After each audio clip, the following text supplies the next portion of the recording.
Our country's G20 presidency is a significant opportunity for South Africa to advocate for Africa's development agenda and to amplify African voices in global economic governance for a continent that is irreversibly on the rise. As member states of the United Nations, we have all adopted the Sustainable Development Goals. However, many of these goals remain elusive.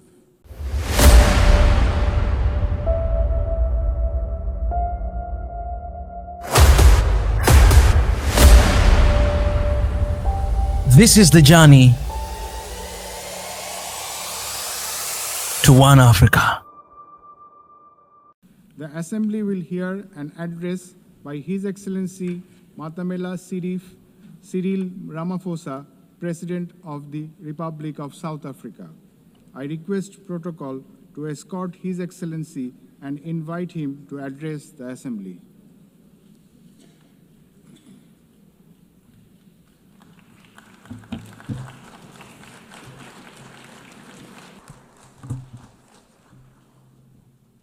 Thank you, President of the 80th session of the UN General Assembly, United Nations Secretary General, Excellencies, Heads of State and Government, and ladies and gentlemen.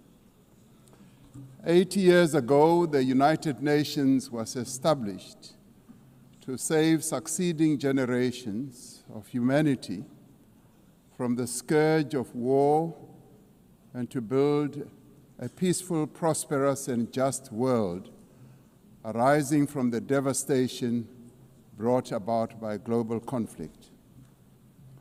Through the UN Charter, the nations of the world pledged to uphold peace, development, and human rights, which would be underpinned by international law.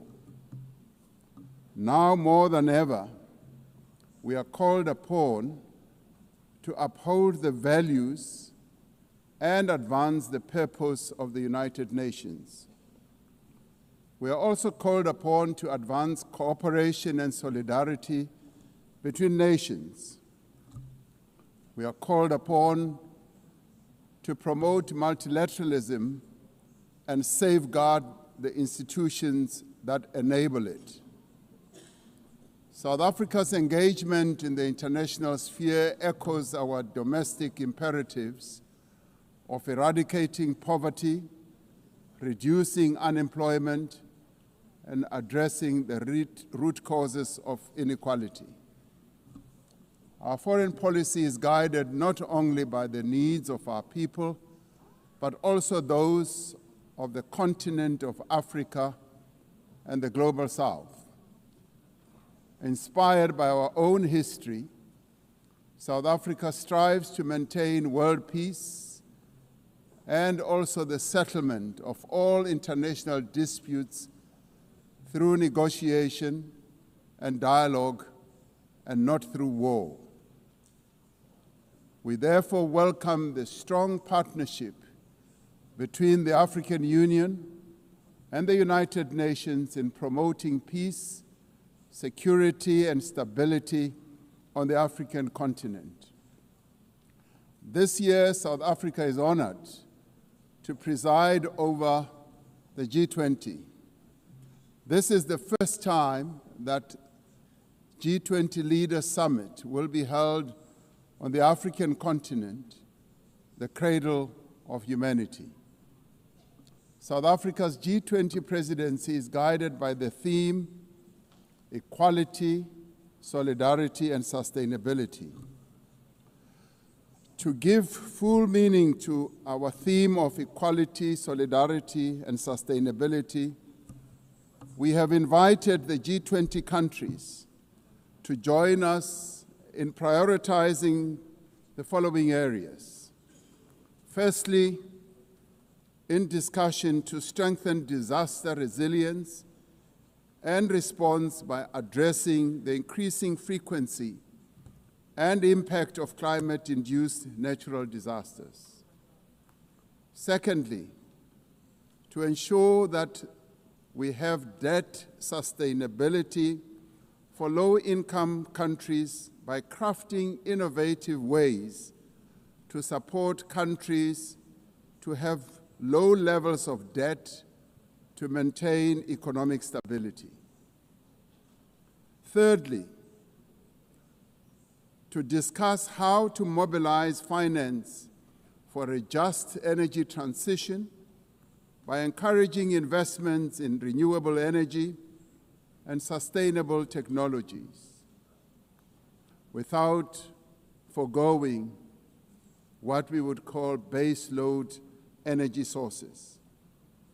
Fourthly, by harnessing critical minerals for inclusive growth and sustainable development through the value addition processes, that is, beneficiation of these minerals at the source where the minerals are extracted to foster the development of communities where these minerals are found. These priorities reflect South Africa's commitment to addressing global challenges and promoting inclusive growth and sustainable development. Our country's G20 presidency is a significant opportunity for South Africa to advocate for Africa's development agenda and to amplify African voices in global economic governance for a continent that is irreversibly on the rise. As member states of the United Nations, we have all adopted the Sustainable Development Goals. However, many of these goals remain elusive.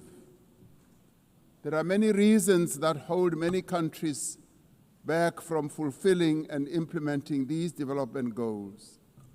Some of these reasons are lack of sufficient financial resources that can finance the advance that these countries need to make to fulfill those goals. Many countries with developing economies, especially in Africa and the Global South, do not have adequate capital to finance their development goals. They are indebted and are paying much more on debt servicing than they do on health and education. In fact, these countries pay much more than countries in the North for their debt. Yet through global solidarity, by having fairer lending rules, especially for several of the Global South countries, we can achieve our shared commitment. Through the G20 process, we are working towards building consensus on how this problem can be tackled, including the reform of international financial institutions, particularly multilateral development banks, to better tackle global challenges that many countries face.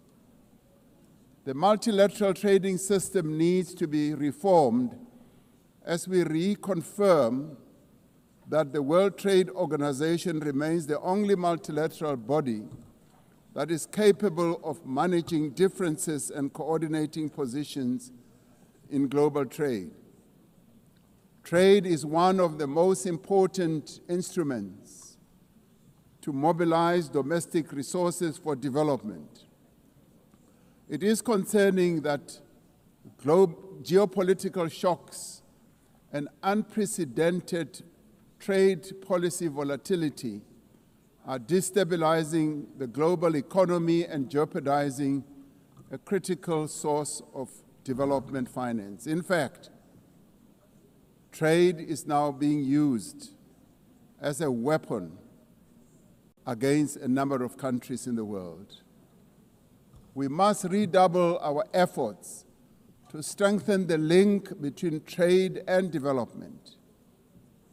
Unilateral trade practices and economic cohesion have a detrimental impact on many nations.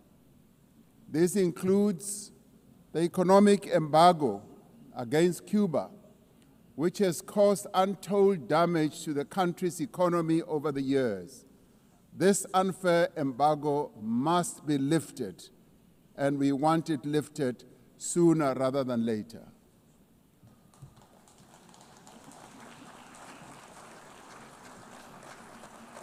In the midst of global trade uncertainty, the African continent is providing a pragmatic example of constructive collaboration and cooperation by using the African Continental Free Trade Area as an engine for sustainable growth and development.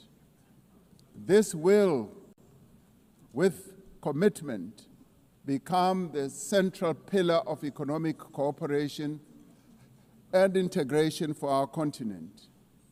As part of the effort to build more inclusive economies, South Africa's G20 presidency has launched an extraordinary committee of independent experts on global wealth inequality.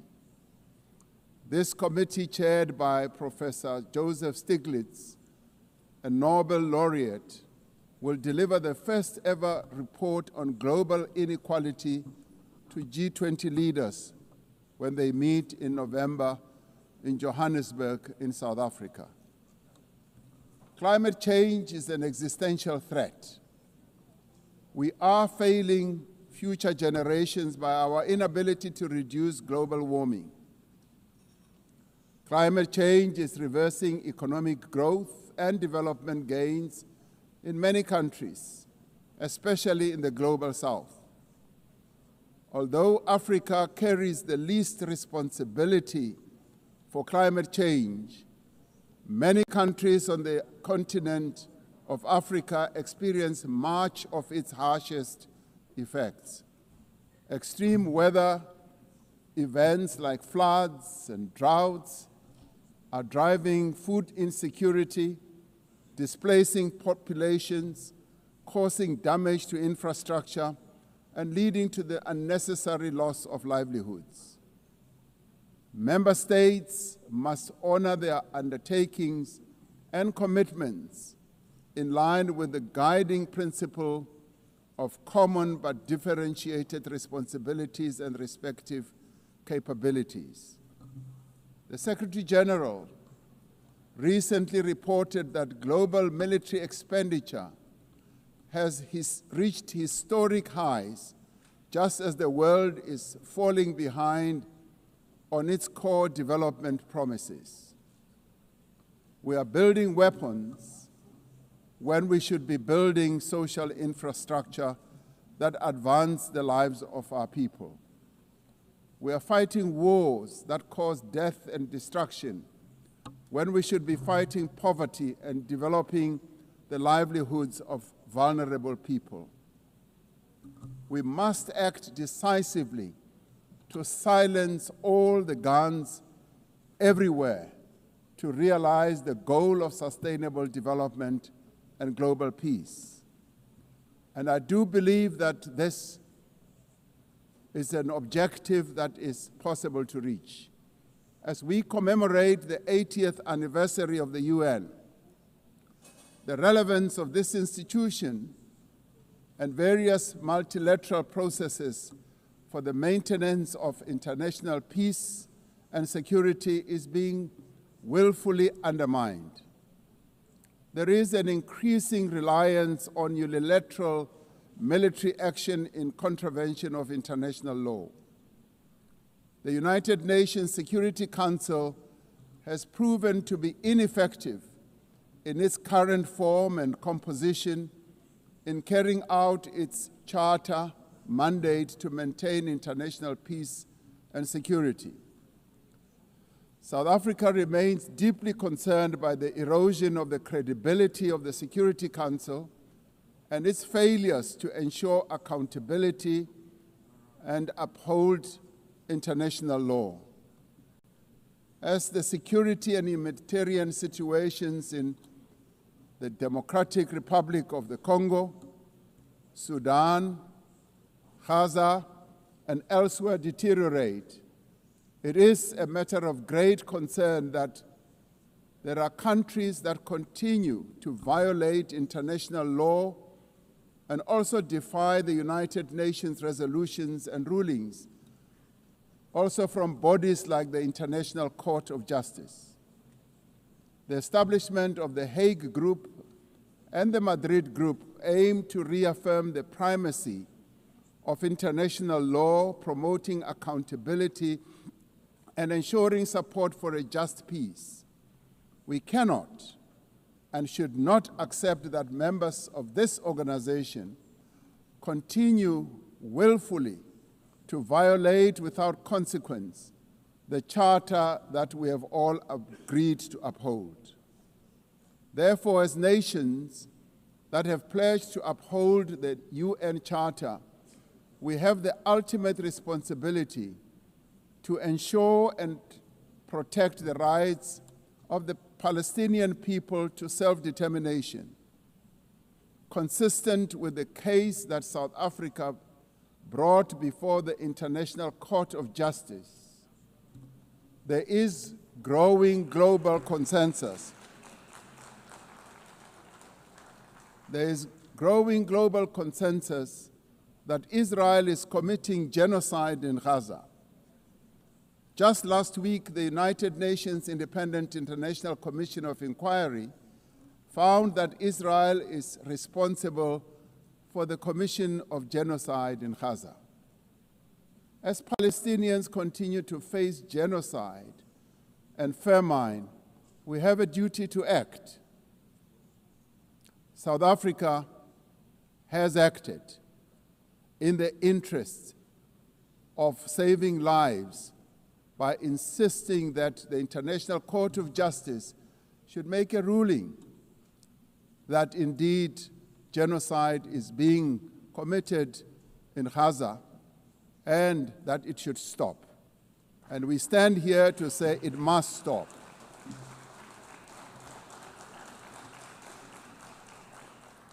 We welcome the historic high-level meeting held yesterday on the two-state solution yesterday in this very chamber. This reflects the determination of the global majority, a global majority that now stands at 142 and more countries, that Palestinians deserve a peaceful state alongside a peaceful Israel. Many nations in the world are calling for that, and that is the voice that we believe that Israel should heed, and those powerful nations that can make a two-state solution viable and possible and implementable should act in that regard. The long overdue announcement by increasing number of countries to recognize the state of Palestine is testament to this determination. We have a responsibility as the member states of the United Nations to reaffirm the right also of self-determination of the people of Western Sahara.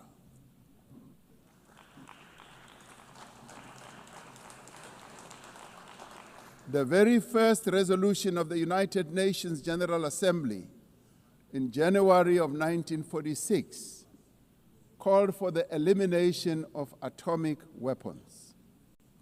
The resolution was passed shortly after the catastrophic use of atomic bombs on Hiroshima and Nagasaki that killed thousands of people. Decades later, we have not made significant progress in the fulfillment of the commitment to nuclear disarmament.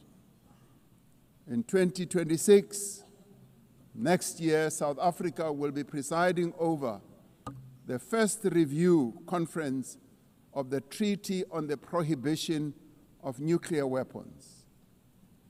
This treaty reaffirms that there is no greater assurance of non-proliferation than the complete prohibition of nuclear weapons. I was glad to hear that a number of leaders stood here to speak against nuclear weapons and the use thereof. This year we celebrate the 30th anniversary of the Beijing Declaration and Platform for Action as a roadmap for the achievement of gender equality, the empowerment of the women and girls of the world. South Africa reaffirms its unwavering commitment to the empowerment of women and their full, equal, and meaningful participation in all spheres of life. Yes, we would support also the election of a female Secretary General of the United Nations. The Beijing conference milestone reminds us of our shared responsibility to advance human rights, dignity, and justice for all. We are all equal, men and women, and there is no reason that we continue to hold the women of the world backwards. The right to development must be central to the policies and operational activities of the United Nations and its specialized agencies, programs, as well as funds. It must be at the core of the policies and strategies of the international financial and multilateral trading systems. As we celebrate 80 years of the United Nations, we must seize the opportunity to build a better United Nations for the next 80 years. What is needed now is a stronger and more capable United Nations, a United Nations that is based on the renewed commitment to its founding principles. We must invigorate the negotiations on the Security Council reform at the intergovernmental negotiations in the General Assembly, including by initiating text-based negotiations. The Security Council must be accountable. It must also be representative. It must be democratic and effective in executing its mandate. We can no longer accept that a large portion of the world's population is not represented in the United Nations Security Council. My own continent, Africa, home to 1.4 billion people, as well as South America, are not represented in the United Nations Security Council. This is unjust, this is unacceptable, and it must end. We want representation in the Security Council. We look forward to working with the Secretary General on the UN-80 initiative to ensure that our organization works more effectively and efficiently. Mandates given by member states must be implemented, and the necessary structural changes and program realignment must be implemented across the UN system. In the face of the decrease in funding to the United Nations to fulfill its mandate, the UN-80 initiative is important to maintain the integrity of the multilateral system and to uphold international law. Lastly, I am reminded that our collective membership of the United Nations is our shared humanity in action. The United Nations at 80 compels us to reflect on our collective achievements and to chart a way forward, building an organization that is able to address our common challenges. We must rise to the occasion and do our utmost together to ensure the political, economic, and social freedom of all humanity. We must reaffirm that freedom is indivisible and that the denial of the rights of one person diminishes the freedom of all of us. We must reaffirm the equal dignity and worth of every person and must therefore leave no one behind and no country behind. I thank you. On behalf of the Assembly, I wish to thank the President of the Republic of South Africa.